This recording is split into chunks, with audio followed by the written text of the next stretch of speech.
नमस्ते प्रणाम, मैं आप सबकी सिंगर सुरुचि सिंह और मेरे साथ हैं बहुत ही अच्छे म्यूजिक डायरेक्टर एंड बहुत ही अच्छे रिकॉर्डिस्ट अशोक जी। और हम अभी उपस्थित हैं यहाँ पे आशिक रिकॉर्डिंग स्टूडियो में। तो आइए कुछ आप लोग के बीच गुनगुनाते हैं। हेलो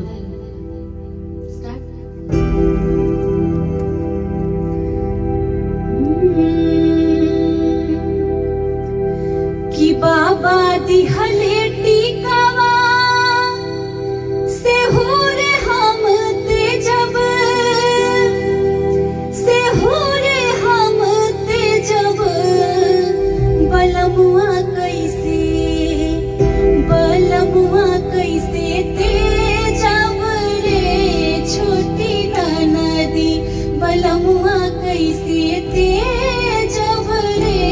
छोटी नदी हमार जिया डोले रे छोटी नदी बलमुआ कैसे ते जब रे छोटी नदी बलमुआ कैसे ते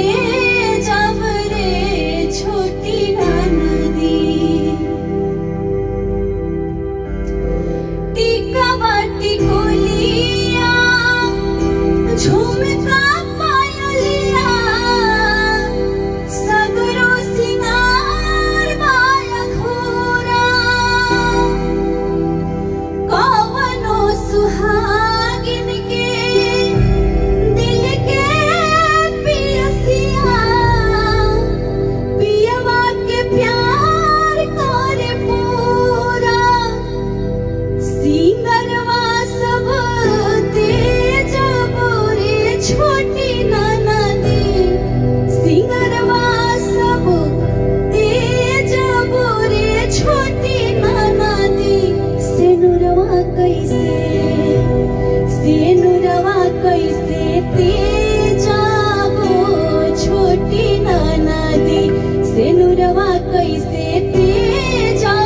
रे छोटी नदी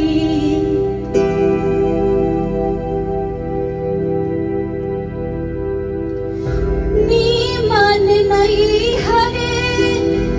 नीमन ससुरवा भाग से पावे कोई हरे सब कुछ छूटले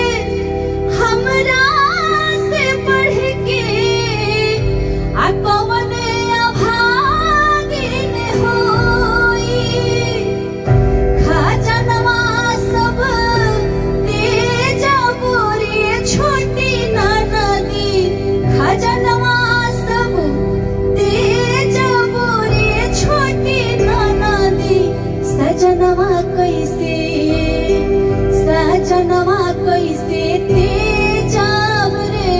छोटी नदी सजनवा कैसे तेज रे छोटी नदी हमार जिया डोले रे छोटी नदी हमार जिया डोले रे छोटी नदी सजनवा कैसे तेज रे छोटी नदी सजनवा कैसे तेज रे छोटी नदी सजनवा कैसे तेज रे छोटी नदी। अगर आप लोग को अच्छा लगे ये छोटी सी कोशिश, अगर आप लोग को अच्छा लगे तो प्लीज आप लोग लाइक शेयर एंड कमेंट करके बताइएगा कि कैसा लगा। Thank you so much.